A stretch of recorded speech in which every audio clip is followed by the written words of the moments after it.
It's okay. Movie की शुरुआत में समुद्र के बीच एक बोट को दिखाते हैं जिसमें 7 लोग जा रहे होते हैं। इन्हें देखकर तो लगता है कि ये किसी मुसीबत से बचकर इस बोट में जा रहे हैं। असल में कहानी की घटनाएं सेकेंड वर्ल्ड वॉर के दौरान घट रही है, जब दुनिया के कई देश 2 पक्षों में बंटकर एक दूसरे पर आक्रमण कर रहे थे और ये लोग अलग अलग दिशाओं को बिलोंग करते हैं और सब थकान के मारे सो रहे होते हैं। अचानक उनमें से मेलन नाम का एक आदमी को कोई आवाज आती है और वो दूसरों को भी जगाता है। तभी वहाँ आते हुए एक शिप को देखकर ये लोग बहुत खुश होते हैं और बचाओ बचाओ कहकर चिल्लाने लगते हैं। लेकिन शिप के पास आते ही सभी का चेहरा लटक जाता है, क्योंकि वो एक जर्मन शिप होता है जो इनके देश का दुश्मन है। अब ये लोग खुद को कोसने लगते हैं कि लो, यमराज को हमने खुद इन्विटेशन भेज दिया, जर्मन से हमें जिंदा नहीं छोड़ेंगे। इनके हाथों मरने से अच्छा है कि हम सब खुदकुशी कर लें। अब इन लोगों में जैक्सन नाम का एक अफ्रीकन होता है जो कहता है, यारो इतनी टेंशन लेना सेहत के लिए अच्छा नहीं है, डरने की कोई बात नहीं है। मेरा आइडिया सुनो, क्यों ना हम उनके आगे सरेंडर होने के बहाने शिप के अंदर चले जाएं और फिर उन्हें हम किसी तरह बाहर डालेंगे और शिप से बचकर निकल जाएंगे। इसके अलावा हमारे पास कोई और रास्ता है ही नहीं, क्या बोलते हो? उसके साथ ही मान जाते हैं और कहते हैं कि हमारे बचने का यही लास्ट चांस है। अब वे शिप पर पीट पीट कर मदद की विनती करते हैं, पर उस तरफ से कोई आवाज नहीं आती और ये लोग घबरा जाते हैं, लेकिन किसी तरह उस शिप के अंदर जाना चाहते हैं। इनमें से एक रशियन आदमी होता है जिसका नाम है एलेक्स। वो देखता है तो शिप पर एक छोटी लड़की खड़ी दिखती है और वो हैरान हो जाता है कि शिप में छोटी लड़की कर क्या रही है। लेकिन जब वो फिर देखता है तो वो लड़की वहाँ नहीं होती। वो कंफ्यूज हो जाता है कि वो अचानक गायब कहाँ हो गई। इतने में मेलन शिप पर शूट करने लगता है और उसके साथ ही पूछते हैं कि शिप को शूट क्यों कर रहे हो भाई? मेलन कहता है कि वहाँ एक रस्सी है, अगर उसे तोड़ देंगे तो रस्सी नीचे आ जाएगी और उसको पकड़कर हम शिप पर चढ़ सकते हैं। कई बार शूट करके भी उसका निशाना रस्सी पर नहीं लगता। अब एलेक्स कहता है, यार मेलन, ये कहाँ हवा में गोली चला रहे हो? बर्बाद करने के लिए हमारे पास गोलियां थोड़ी ना है, मुझे गन दो, मेरा एम कभी नहीं चूकता। लेकिन मेलन नहीं मानता और कहता है, एलेक्स तुम रशियन हो, मैं तुम पर भरोसा नहीं कर सकता, मुझे तुम्हारी मदद की कोई जरूरत नहीं है। जैक्सन बीच में कहता है, ये लड़ने का टाइम नहीं है भाइयों, रशियन हो या अमेरिकन, हमें तो बस रस्सी को तोड़ने से मतलब है। मेलन तुम जिद मत करो और गन एलेक्स को दे दो, मुझे नहीं लगता कि तुम रस्सी को शूट कर पाओगे और तुम्हारी ट्रेनिंग का ये टाइम नहीं है। अब इस बीच मेलन ने एक और बुलेट बर्बाद कर दी होती है, फिर वो गन एलेक्स को दे देता है। एलेक्स गन खोलकर बुलेट निकाल देता है और कहता है, ये बहुत ही पुरानी गन है, इसीलिए इसकी बुलेट जरा लेफ्ट की ओर जाएगी, इसी वजह से तुम टारगेट को मिस कर रहे थे। ये कहकर वो बुलेट अंदर डालकर गन का एंगल थोड़ा एडजस्ट करता है और फिर शूट करता है और बुलेट ठीक रस्सी पर जाकर लगती है और टूट कर नीचे गिर जाती है। अब एलेक्स रस्सी पकड़कर ऊपर चढ़ जाता है और रस्सी और लकड़ी से बनी हुई सीढ़ी नीचे फेंकता है और सब एक एक करके ऊपर चढ़ते हैं। आखिर में मेलन चढ़ रहा होता है कि सीढ़ी की एक लकड़ी टूट जाती है और वो पानी में गिर जाता है। वो बेचारा शिप के प्रोपेलर में फंस जाता है और उसके टुकड़े टुकड़े हो जाते हैं। अब अपने साथी को खोकर वे सभी बहुत दुखी होते हैं। अब बाकी 6 लोग उस शिप पर चढ़ जाते हैं और जरा रिलैक्स करते हैं। तब उनका साथी गिराड, जो कि एक ब्रिटिश है, वो कहता है, लानत है तुम पर जो एक रशियन की मदद ले रहे हैं। इस पर नाथन नाम का एक आदमी गिराड को डांटता है, तुम ब्रिटिश होकर ऐसी बात करते हो जैसे तुम अकेले दूध के धुले हो। दुनिया के सारे देशों पर तुम्हारे देश ने आक्रमण किया है, हर देश की प्राकृतिक संपत्ति को लूटा है, तुम लोगों ने लोगों पर अत्याचार किया है, इतना घटिया काम करके तुम उसे रशियन होने के लिए ताना मारते हो। वाह भाई वाह। अब उनके बीच जे नाम की एक लड़की होती है जो खुद भी ब्रिटिश है और यही मूवी की हीरोइन है और ये एक डॉक्टर भी है। वो कहती है, हम यहाँ लड़ने नहीं आए हैं, पहले अंदर जाकर देखते हैं कि यहाँ कोई है भी कि नहीं। और सब सोच में पड़ जाते हैं कि बिना इंसान के एक शिप चल कैसे रहा है। और ये सोचकर एलेक्स और जिमी नाम का ऑस्ट्रेलियन कैबिन के अंदर जाकर देखते हैं और बाकी लोग बाहर खड़े रहते हैं। एलेक्स और जिमी देखते हैं कि ना तो वहाँ शिप का कैप्टन है और ना ही वहाँ कोई इंसान, शिप अपने आप ही बिना कंट्रोल के चला जा रहा था। अब दोनों बातें करते हुए आगे बढ़ते हैं तो किसी चीज को देखकर चौंक जाते हैं और नाथन नाथन कहकर चिल्लाने लगते हैं। नाथन तेजी से आता है और वो देखता है कि शिप में कई लाइफ बोट्स बनी हुई होती हैं जिनमें चढ़कर इमरजेंसी में लोग बचकर निकल सके, लेकिन उन बोट्स में बड़े बड़े छेद होते हैं और वो सोचने लगता है कि लाइफ बोट्स में इस तरह छेद कौन कर सकता है। और वो चढ़कर ऊपर आता है तो देखता है कि एक आदमी बहुत ही बुरी हालत में वहाँ पड़ा होता है, उसकी गर्दन और सर एक को लटक रहे होते हैं और तीनों डिस्कस कर रहे होते हैं कि इसे इतनी बुरी मौत मारा किसने। तब जिमी डर के मारे बड़बड़ाने लगता है, लेकिन नाथन उसको शांत करने की कोशिश करता है और कहता है, घबराओ मत, हमें कुछ नहीं होगा। फिर वो कहता है कि इस बात का पता किसी और को नहीं लगना चाहिए वरना सब घबरा जाएंगे। फिर तीनों बाहर आते हैं और झूठ कहते हैं कि अंदर कोई नहीं है। और तब बारिश होने लगती है और सभी शिप के अंदर बेसमेंट में चले जाते हैं। वहाँ एक छोटी गुड़िया पड़ी होती है और ये लोग उसके बारे में सोच रहे होते हैं कि हमें एक छोटी लड़की दिखाई पड़ती है, लेकिन वे इस बात को नहीं जानते और आगे चले जाते हैं। उन्हें शिप का ब्लूप्रिंट मिलता है। अब वे 2 ग्रुप्स में बढ़ जाते हैं। 3 लोग शिप के इंजन की ओर जाते हैं तो 3 लोग शिप के ऊपरी हिस्से की ओर जाने का फैसला करते हैं। नाथन, जेन और गिरार्ड शिप के ऊपरी हिस्से पर चले जाते हैं। वहाँ एक रेडियो होता है और वे उसे किसी को कनेक्ट करने की कोशिश करते हैं। नीचे इंजन के पास जैक्सन देखता है कि बॉयलर का प्रेशर बहुत बढ़ गया होता है और वो बहुत गर्म होता है। वो कहता है कि अगर इसे यूं ही छोड़ दिया तो प्रेशर के कारण ये फट जाएगा और शिप भी डूब जाएगी, इसलिए हमें अभी इंजन को बंद करना पड़ेगा। इस पर जिमी कहता है कि अगर इंजन बंद कर दिया तो हम यहाँ से बचकर अपनी फैमिलीज का मुंह कभी नहीं देख पाएंगे। मैं इंजन बंद नहीं करने दूंगा। जैक्सन कहता है दिमाग से काम लो भाई, शिप यूं ही चलता रहा तो बॉयलर ही नहीं पूरा शिप फटकर चूर चूर हो जाएगा, फिर कोई भी जिंदा नहीं बचेगा। बस कुछ ही देर की बात है, ये जरा ठंडा हो जाएगा फिर हम इसको दोबारा चालू कर लेंगे। लेकिन जिमी अपनी जिद नहीं छोड़ता। अब इतने में एलेक्स कहता है जैक्सन ठीक है तो कह रहा है, इसे ऑफ करना ही पड़ेगा। अब इस पर जिमी चुप हो जाता है। फिर भी दोनों मिलकर इंजन ऑफ कर देते हैं और शिप बीच समुद्र में रुक जाता है। अब वे पूरे शिप में छान मारते हैं लेकिन वहाँ इंसान के नाम का कोई नहीं होता। दोनों ग्रुप सब एक कैबिन में जमा हो जाते हैं और वहाँ टिन्स में रखे हुए फूड आइटम्स को खाने लगते हैं। तब एक टिन नीचे गिरता है और लुढ़क कर दूर चला जाता है और उस टिन को फॉलो करके पता चलता है कि वहाँ एक लड़की छुपी हुई है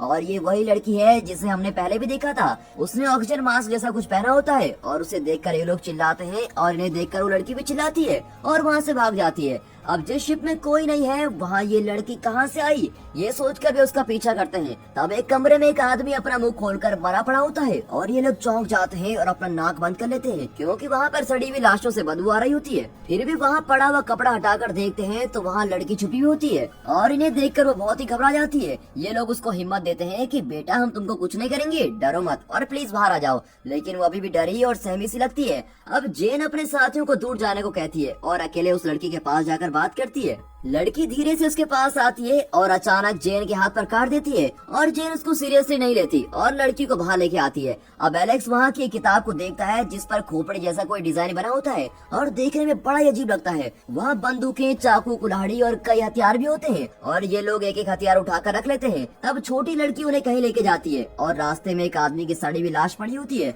और पूरे शिप में ऐसी लाशें बिखरी पड़ी होती है। अब इनकी समझ में कुछ नहीं आता कि इन लोगों को किसने मारा और इतनी बुरी तरह से क्यों मारा। तब लड़की कमरे की ओर इशारा करती है कि वहाँ कोई है और ये लोग वहाँ जाते हैं तो अंदर कोई चीख रहा होता है कि प्लीज मुझे बचाओ, मैं यहाँ फंस गया हूँ, अगर कोई बाहर है तो प्लीज मुझे बचा लो। नाथन कहता है डरो मत, हम तुमको बचाने आ रहे हैं। फिर वो दरवाजा खोलता है और अंदर से एक आदमी बाहर आता है। वो बहुत ही डरा हुआ होता है। ये लोग उससे बातें करने लगते हैं और तभी वो लड़की इस आदमी को देखती है और ये आदमी भी उस लड़की को देखता है और अचानक चिल्लाने लगता है, तुम इस लड़की को यहाँ क्यों लेके आए? ये लड़की नहीं पागल भूतनी है। और ये कहकर वो गन से उसको अंधाधुंध शूट करने लगता है। तब जैक्सन उस आदमी को लगातार शूट करने लगता है और इस शूटिंग में जैक्सन और वो आदमी दोनों ही मर जाते हैं और बाकी लोग अब सभी घबराने लगते हैं कि आखिर इस शिप में हो क्या रहा है। जब से यहाँ आए हैं चारों ओर सड़ी हुई लाशें दिखाई पड़ रही हैं और अब ये दोनों भी मर गए। इस लड़ाई में एलेक्स के पैर पर भी गोली लग जाती है और खून निकलने लगता है। फिर जेन जो एक डॉक्टर है वो एलेक्स का इलाज करती है। दूसरी ओर नाथन और जिमी दूसरे कमरे में जाते हैं। वहाँ उन्हें कुछ फोटोज मिलती हैं। उनमें शिप के नाजी आर्मी की ग्रुप की फोटो होती है।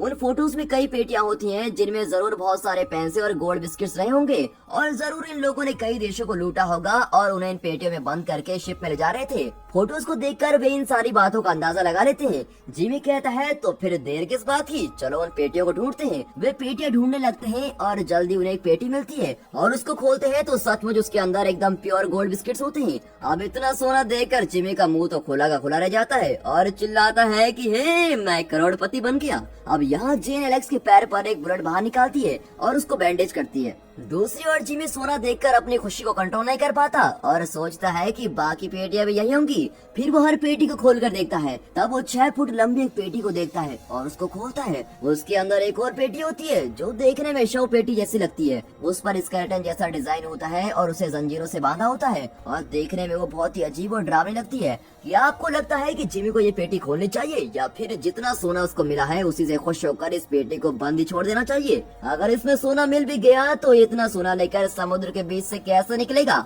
सोचिए, अगर आप इसकी जगह होते तो क्या करते? और कमेंट्स तो खुले हैं आपके लिए, जरूर बताना। लेकिन जिमी गोल्ड बिस्किट्स के लालच में पेटी की जंजीर तोड़ देता है, लेकिन अंदर गोल्ड बिस्किट्स के बजाय एक लाश होती है जिसका चेहरा देखने में इंसान और चमगादड़ का मिक्सचर लगता है, और शायद ये इंसानों का खून चूसने वाला एक वैम्पायर है। तब अचानक उस लाश की आंखें खुलती है और जिमी उसको घूर रहा होता है और लगता है वो एम्पायर के वश में हो गया था। तब वहाँ नाथन आकर कहता है, जिमी तुम यहाँ क्या कर रहे हो, चलो यहाँ से। इतने में उस पेटी से वैम्पायर धीरे से उठता है और बाहर आकर जिमी की गर्दन पर काट देता है और जिमी स्पॉट पर ही मर जाता है। नाथन की समझ में नहीं आता कि जो वो देख रहा है वो सच है या वो कोई बुरा सपना देख रहा है। अब इतने में वैम्पायर जिमी का खून पीकर नाथन को अटैक करने लगता है, लेकिन वो तेजी से कमरे से बाहर भागता है और दरवाजा लॉक कर देता है और उसकी लगभग सांस ही रुक गई थी। अब जेन एलेक्स का इलाज करके हाथ धो रही होती है, तब आईने में वो उस छोटी लड़की को देख रही होती है, पर उसका चेहरा भी एक वैम्पायर की तरह दिखता है और वो चौंक कर मुड़ती है तो उस लड़की का चेहरा एकदम नॉर्मल दिखता है। अब इस शिप में आकर मेरा तो दिमाग ही फिर गया है, ये सोचकर वो अपने आप को शांत करती है। तब दिखाते हैं कि उस लड़की की आंखें अजीब तरह से बदलने लगती हैं और वो जेन की गर्दन पर काटने की कोशिश करती है। एलेक्स उसे बचाने आता है, लेकिन वो लड़की उसको जोर का धक्का देकर मारती है और जेन को फिर काटने आती है। तब नाथन वो आकर शूट करता है और वो लड़की वहाँ से बचकर भाग जाती है। अब इनकी समझ में कुछ नहीं आता, लेकिन वे इतना जानते हैं कि इस शिप में कोई न कोई बुरी शक्ति तो जरूर है। अब यहाँ गिराड को दिखाते हैं जो रेडियो के जरिए किसी से कम्युनिकेट करने की कोशिश में लगा हुआ है। अब अचानक उसे किसी का सिग्नल मिलता है, वो बहुत ही खुश होकर उन लोगों से बात करता है, लेकिन वे जर्मन भाषा में बोल रहे होते हैं और गिराड चिढ़ जाता है, लेकिन उन लोगों से मदद मांगने के सिवाय उसके पास कोई रास्ता नहीं होता। वो कहता है मुझे सिर्फ इंग्लिश आती है, अगर वहाँ कोई इंग्लिश समझता है तो प्लीज उससे बात करवाइए। लेकिन जर्मन समझ जाते हैं कि ये आदमी इंग्लिश बोल रहा है, इसीलिए वे एक इंग्लिश स्पीकर को लेके आते हैं और गिराड बताता है कि हम बीच समुद्र में फंस गए हैं, प्लीज हमारी मदद कीजिए। इस पर जर्मन कहते हैं आपकी बात हम समझ गए, आप लोग घबराइए मत, अपनी ठीक लोकेशन हमें बताइए। अब इस पर गिराड तुरंत वहाँ रखा हुआ मैप निकालता है और शिप की एग्जैक्ट लोकेशन बता देता है। जर्मन कहते हैं हम अभी अपनी रेस्क्यू टीम वहाँ भेज रहे हैं, तब तक आप लोग सेफ रहना। अब गिराड को तसल्ली हो जाती है कि चलो हमारी मदद के लिए कोई तो आ रहा है, और ये सोचकर वो मुड़ता है तो पीछे वही लड़की खड़ी होती है और वो एक वैम्पायर की तरह डरावनी लगती है और अचानक गिराड की गर्दन पर काट देती है। अब अगले शॉट में दिखाते हैं कि जेन, नाथन और एलेक्स एक वीडियो को देख रहे होते हैं। उसमें शिप के नाजी आर्मी सोल्जर्स को दिखाते हैं जो किसी देश पर आक्रमण करते हैं और वहाँ के सारे हीरे जवाहरात, सोना और कीमती चीजें लूट कर कई पेटियों में रखते हैं। फिर वो उन पेटियों को शिप में चढ़ाते हैं। उन पेटियों में से एक शव पेटी भी होती है। पास में एक किताब को देखकर एलेक्स उसको उठाकर पढ़ता है। उसमें ये लिखा होता है कि 600 साल पहले नाजी आर्मी ने एक द्वीप पर आक्रमण किया था और वहाँ के कई लोगों को जान से मारकर उनके देश पर कब्जा भी कर लिया था। इतना ही नहीं, उन्होंने देश के हर कोने से कीमती हीरे जवाहरात लूट लिए थे। फिर वहाँ एक बड़ी पेटी को देखकर वे लोग खोलने लगे। तब वहाँ के कुछ लोगों ने बताया कि गलती से भी इस पेटी को मत खोलना, क्योंकि कई साल पहले एक वैम्पायर यहाँ आया था और हमने बड़ी मुश्किल से उसको पकड़कर इस पेटी में बंद करके रखा है। अगर वो बाहर आ गया तो दुनिया का एक भी इंसान जिंदा नहीं बचेगा, इसलिए प्लीज उसको मत खोलिए। लेकिन लालची नाजी सिपाहियों ने उसकी बात पर विश्वास नहीं किया और उन्हें लगता है कि इस पेटी में कीमती चीजें हैं जो ये लोग हमसे छुपा रहे हैं और इसीलिए वैम्पायर की कहानी सुनाकर हमें उल्लू बना रहे हैं। अब अपने लालच के कारण सिपाहियों ने उस पेटी का ताला तोड़कर उसको खोल दिया था।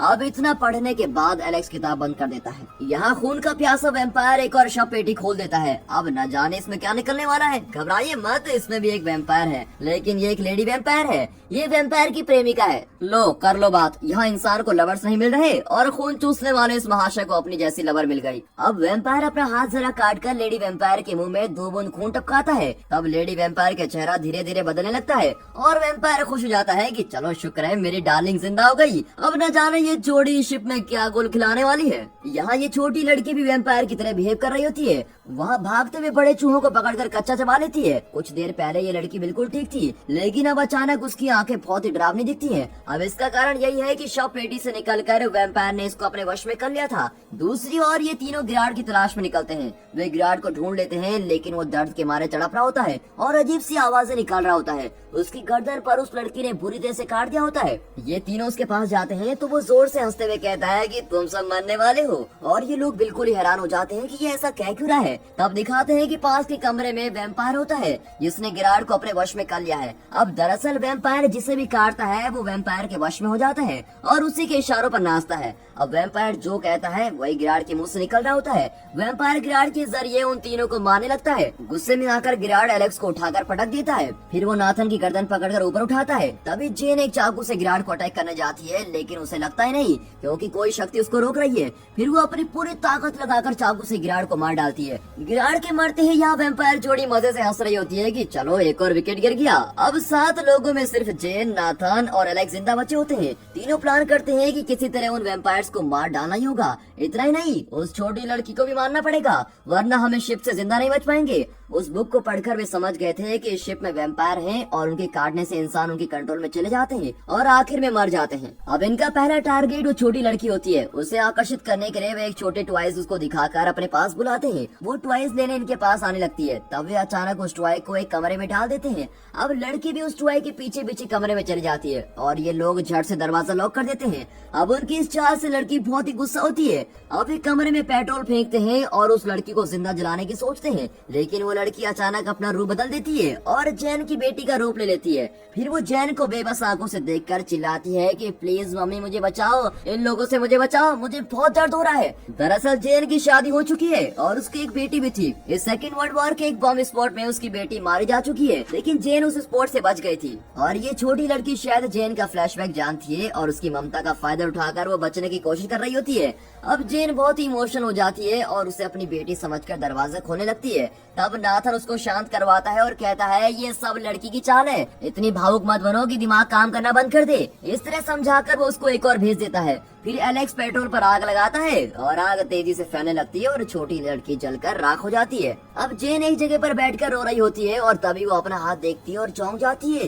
क्योंकि जब वो इस लड़की से पहली बार मिली थी तो उसने जेन के हाथ पर काट दिया था और उसका असर अब उस पर नजर आता है और वो भी एम्पायर के कंट्रोल में आ चुकी है। वैम्पायर दूसरे कमरे से उसको बुला रहा होता है और वो ना चाहते हुए भी रोबोट की तरह वैम्पायर के पास चली जाती है। वहाँ जाकर वो वैम्पायर को अपनी गर्दन दिखाती है, आ बैल मुझे मार। वैम्पायर उसकी गर्दन पर काटता है और इस तरह जेन पूरी तरह से उसके वश में हो जाती है। यहाँ एलेक्स एक कमरे में जाता है जहाँ वैम्पायर से संबंधित एक किताब होती है। वो उस किताब को पढ़ता है और सोचता है कि शायद इस किताब में कोई तरकीब होगी कि वैम्पायर को कैसे खत्म किया जा सकता है। अब कुछ पन्नों के बाद उस किताब में क्रॉस होता है और लिखा होता है कि इस क्रॉस से ही वैम्पायर को मारा जा सकता है। अब एलेक्स उस क्रॉस को उठाकर रख लेता है। यहाँ नाथन जेन को ढूंढ रहा होता है। एलेक्स वहाँ एक पेटी देखता है और उसको खोलता है। उसमें एक बोतल के अंदर पानी होता है और अचानक कुछ फील करके वो मुड़ता है तो वहाँ वैम्पायर खड़ा होता है और वो एलेक्स को काटने आता है। तब एलेक्स बोतल उठाकर वैम्पायर के सर पर दे मारता है और उसमें भरा हुआ पानी वैम्पायर पर गिर जाता है और उस पानी के लगते ही वैम्पायर का आधा मुंह जल जाता है। दरअसल ये पवित्र जल है जिसे वैम्पायर का शरीर सह नहीं सकता।